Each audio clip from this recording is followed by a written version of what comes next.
Hi everyone, it's QuickyBaby and welcome back to World of Tanks, and today we've got the pleasure of watching Anti-Killer 2000 and their platoon mate Mabu123 playing in big American top tier tanks. Specifically, Anti-Killer is playing in the brand new Hacker. This is the vehicle that leads on from the M48A5 pattern, and while it completely sheds all of really the hull armor that you have on the M48A5 pattern, this vehicle gains gun depression up to 10 degrees, alpha damage up to 420, and some gun performance on the penetration as well. We see that Anti-Killer has not got the Hacker fully elited yet, but I can tell you that the penetration on this thing is jumping up to 278, so they have unlocked that there. And the 340 heat pen, I believe that is as high as the Hacker goes. I'm not sure if it goes to 345. I'm pretty sure the 340 would be maxed out. But Anti-Killer, not quite up there. You can, as I've said in many of my videos, you can tell who has managed to actually elite out their vehicles if they have elite numbers near their name. So for example, this T803 on the enemy team is right at the beginning of their journey of having a fully upgraded tank. But no one else in all of the tier 11s. They're all doing the right thing, which is actually to play the vehicles and grind them, and not just dump an inordinate amount of free experience into the vehicle right at the beginning, you know? Try not to do that 325,000 free experience dump thinking it is very cheap, right guys? It's very expensive. We're talking about a third of an assembly shop just to be playing a tank with pretty much micro advantages. You can strategically spend some free experience here and there. I did myself on tanks that I feel that would be absolutely unplayable without certain aspects. So even though you could argue the Leopard 120, as I featured on YouTube yesterday, it's not unplayable but very awkward, I do feel that that tank needs a few of the upgrades right from the beginning. For example, 2 sets of equipment. I can't imagine playing that vehicle without having a choice of equipment.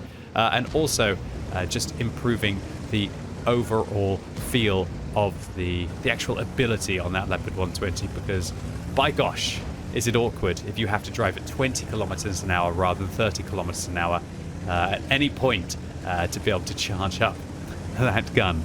But I digress. Let's focus on what's at hand, and that is Anti-Killer 2000 playing in their Hacker. This is the first time I've featured this tank on the channel.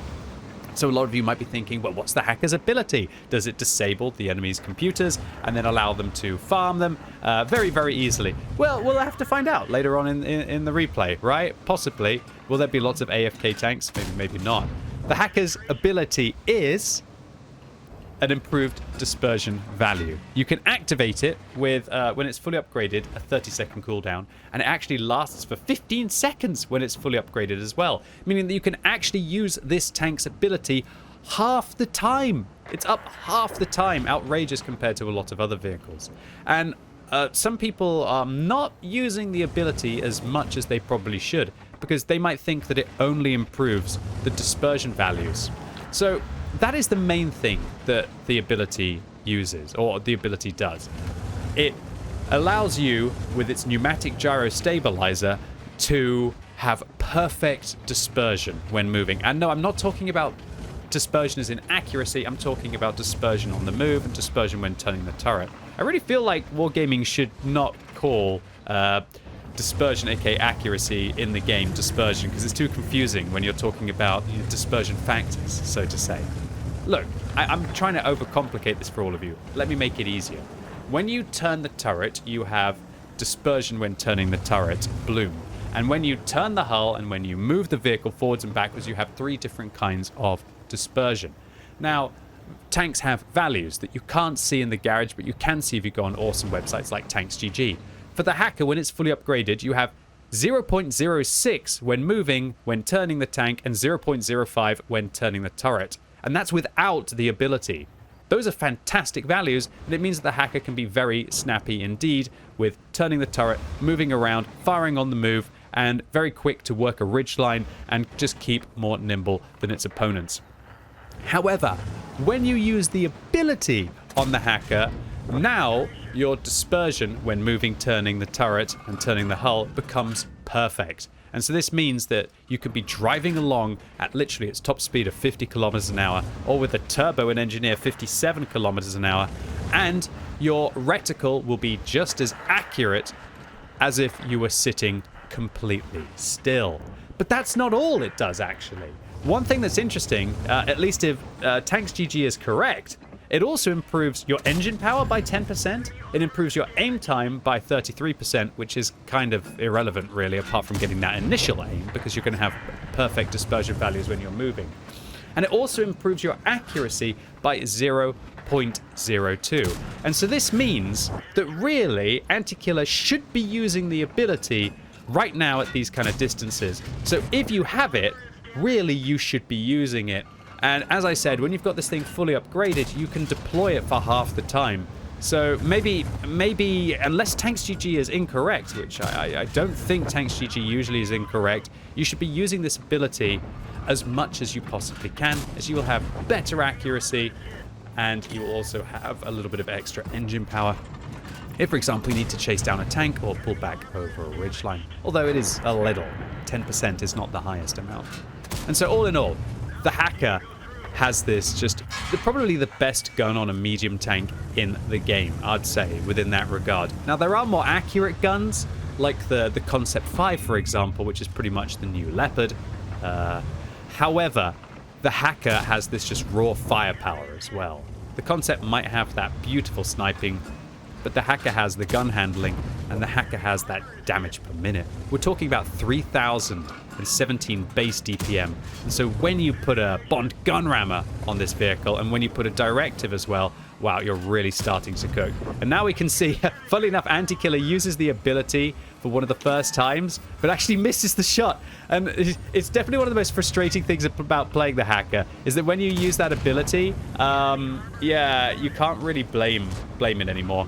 Interestingly enough, I can maybe see why Anti-Killer has not been using the ability very much, and it looks like they don't actually have the ability fully upgraded. It's not lasting for 15 seconds, and the cooldown is fairly substantial. So maybe they've just got the Hacker, they haven't got even close to fully upgrading this vehicle, at least with regards to its abilities, and so maybe they're saving it for clutch situations. But when you do get the Hacker fully upgraded, use it as much as you can, because it is improving so many aspects about the tank.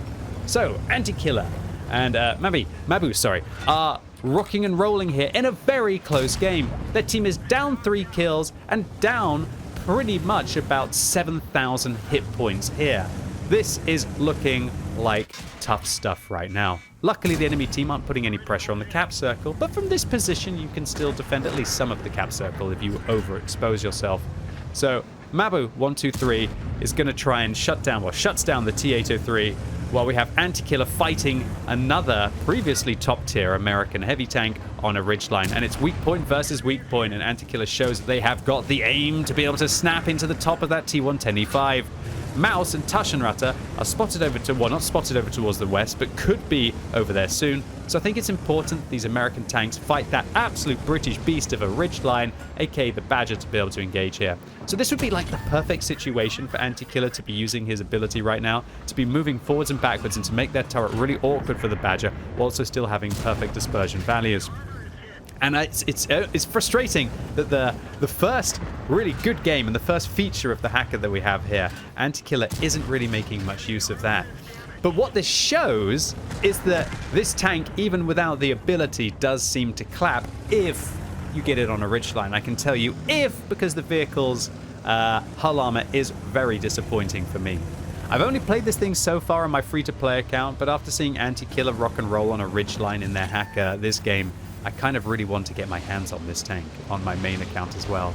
Oh my word, what is this? This is not the kind of German sandwich that you want to be in, yeah? We've got a Taschenratte and a Mouse on practically full hit points, unfortunately engaging Mabu there in their T-803. And is the Taschenratte going to finish them off? Well, not if Anti-Killer's got anything to do about it. It's got 8 heat rounds left. It's going to have to pretty much use most of them on the Taschenratte here, but that's what it's about, right? Get the tier 11 German out the game, who looks like they fired 2 HE shells there from their auxiliary gun. The Taschenratte's focusing now with the Mouse that finishes off Mabu, and so now we find Anti-Killer on 10,000 22,000 damage in a 1 versus 2 against a Taschenratte that's got 6 kills. So right now, guys, it's a battle of the top guns. The Taschenratte just finished off Mabu, who was also on 6 kills, and now Antikiller is going to get revenge by shutting down the hero of the enemy team, and now engaging in a 1 versus 1 against the mouse. So is this where Antikiller's going to use that gun handling enhancement?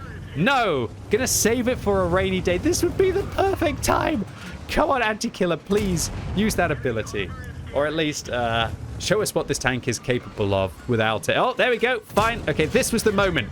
This is the moment we've been waiting for. That last APC, well, that last heat round, and now only APCR to try and deal with the mouse. But luckily, with very decent penetration of 278, this would pretty much be the gold on most tier 9s back in the day. Oh, awkward. Awkward stuff.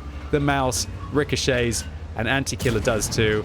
Just deciding that they're going to go in for the track shot, and I really like this play here. This is great. You know, you don't have the heat to be able to spam anymore, so why not go for the good old tracking on a mouse that doesn't seem to know what a durability device is, and gets shut down just like that.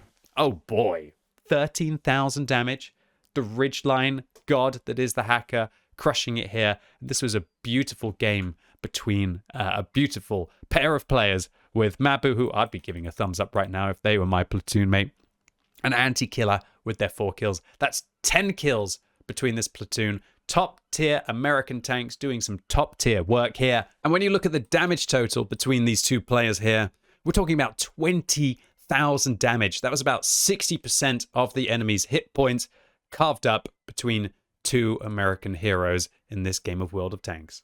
So, beautiful thing to see.